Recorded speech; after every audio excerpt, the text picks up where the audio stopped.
वाहन पूजैया यो अपन बेटा बेटी खातिर माइया जीतवा जितिया पावन छै बड़ भारी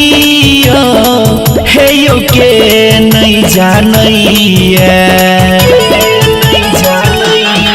हे यो जितिया पावन छै बड़ भारी हे यो के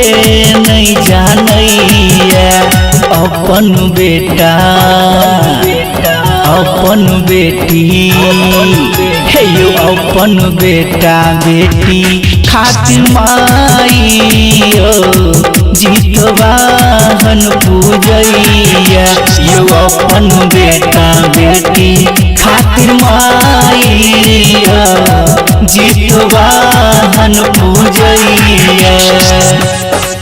जीतवाहन पूजैया presented by Kanchan Records. You अपन बेटा बेटी खातिर माइया जीतवाहन पूजैया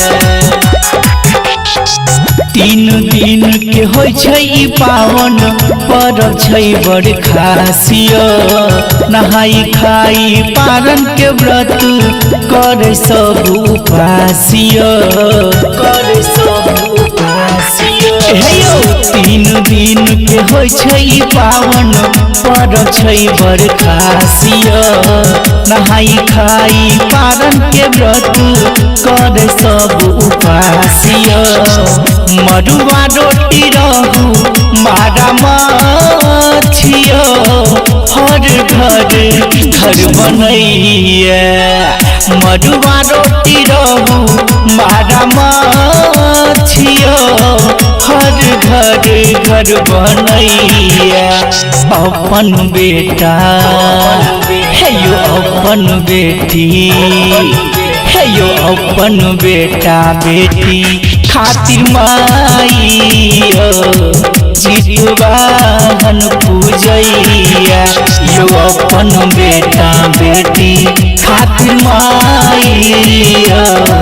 जीतवाहन पूजैया जीतवाहन पूजैया यो अपन बेटा बेटी खातिर जीतवाहन पूजैया भोरे भोरे सुइत उठ के खाई छै दही चूड़ायो झुगनी पत्ता पर तेल खैर चढ़ा के व्रत करै छै पूरायो व्रत करै छै पूरायो हे यो भोरे भोरे सुइत उठ के खाई छै दही चूड़ायो झुगनी पत्ता पर तेल खैर चढ़ा के व्रत करै छै पूरायो राघव राज हरीश चंद कहै छै चिलसियार लिखने राघव राज हरीश चंद कहै छै चिलसियार लिखने अपन बेटा हे यो अपन बेटी हे यो अपन बेटा बेटी खातिर माइयो जीतवाहन पूजैया यो अपन बेटा बेटी खातिर माइयो जीतवाहन